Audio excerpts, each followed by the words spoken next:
Hi guys, Arthur here from Homeowner DIY.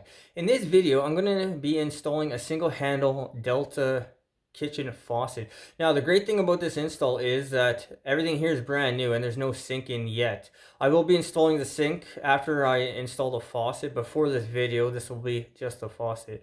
So you'll be able to see very clearly how to install this type of faucet, and I'm also going to talk about how to install a faucet like this when there is a sink that has been installed for most common situations. So what we'll do now is material and tools. Alright, so this is our materials list. So this is a Delta faucet.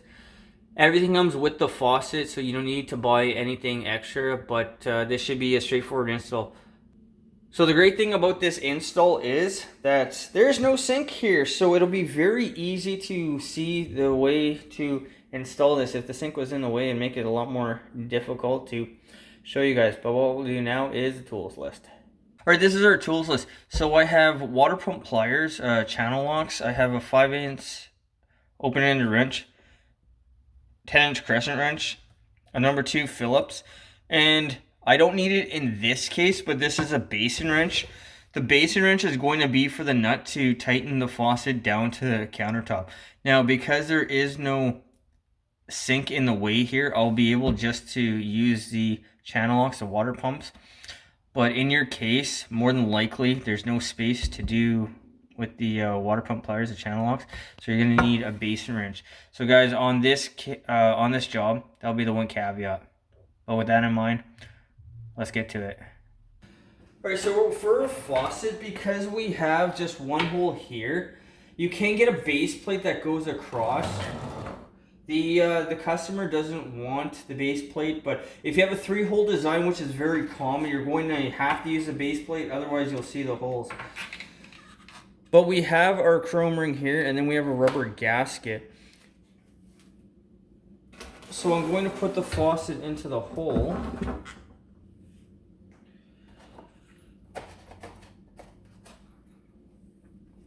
And now we have a steel washer, and then we have a brass nut with 2 set screws.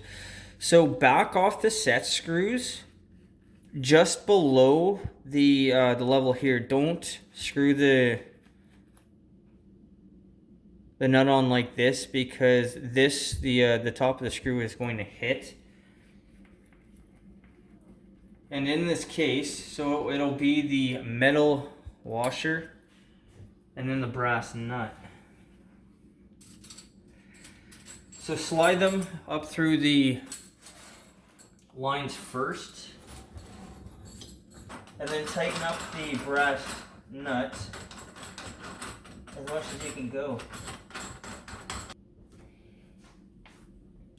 Alright, so I've tightened this hand tight as much as I can go. I'm going to take some water pump pliers, and now I'm going to tighten the nut a little bit more. So give it another couple turns.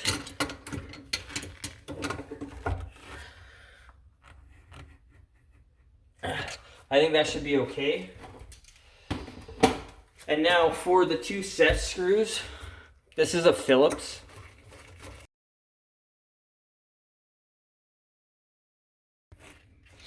So tighten them back and forth, maybe twice each, and then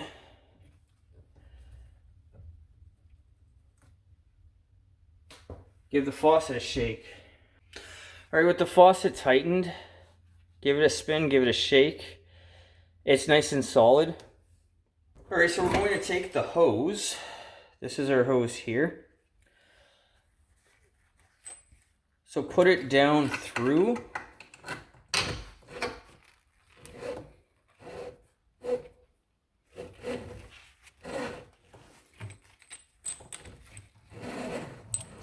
And now for this end here, we'll put the spout on.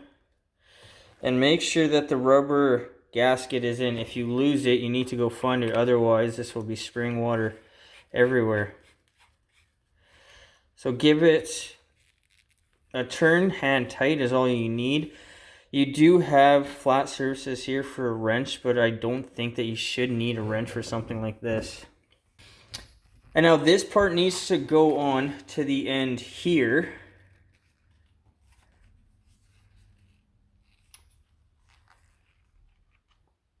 Make sure the O-ring is here as well. And then tighten this on.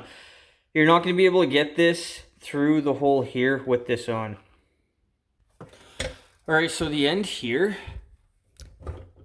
needs to clip onto this here. So all you do is just give it a push. And now we have a plastic bracket. So the plastic bracket is going to go on like this.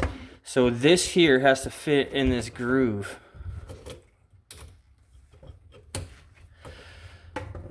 Just like that. Give it a tug. And it's nice and tight.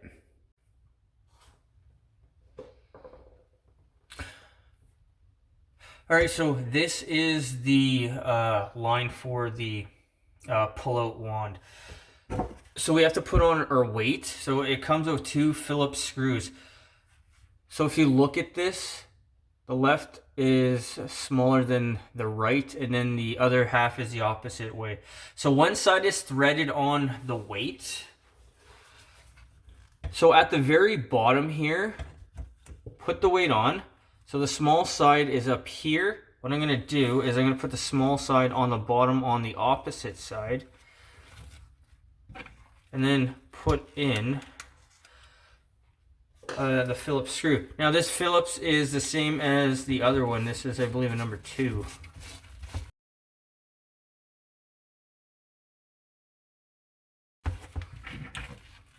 So one side is in. So we have the head on this side, and now we need to flip this around and then put the other screw in.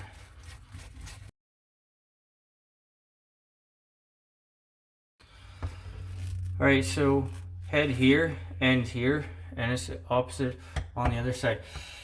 Now, there is no drain in, but what you want to be aware of that this is not going to get caught. So if the trap is here, you don't want this like here where it's just going to get caught.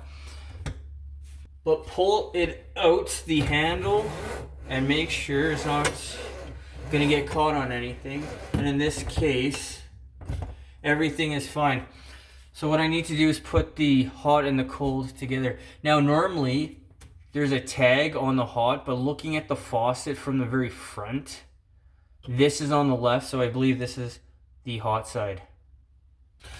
Alright, so since our lines are so much longer, what I would suggest is spin the stop on the side. So instead of having something like this, you'll have a nice gentle bend.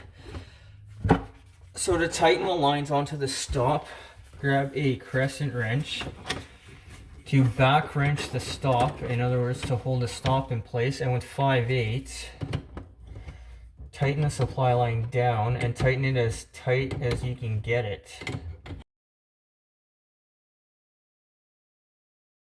And now because this is PEX, the stop can be turned, so give it a turn so you have a nice bend and it's out of the way. And now I'll do the same thing for the cold.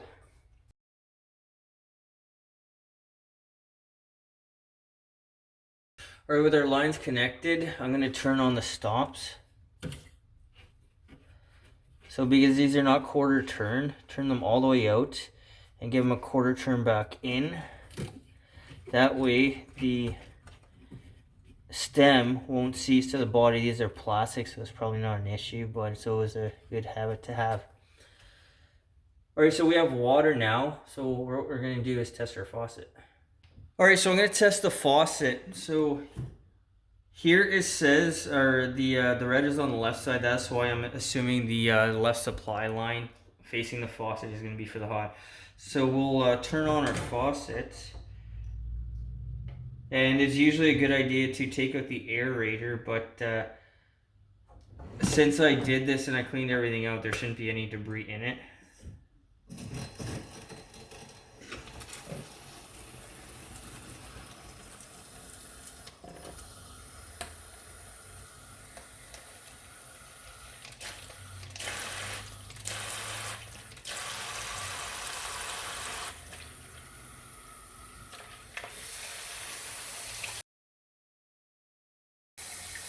Okay, I can feel the water getting hot, so that means it's not crossed.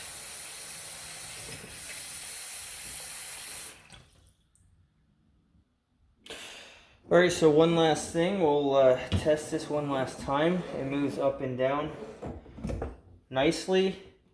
The faucet goes back and forth, it's nice and solid. Nothing is crossed. So this job is now over.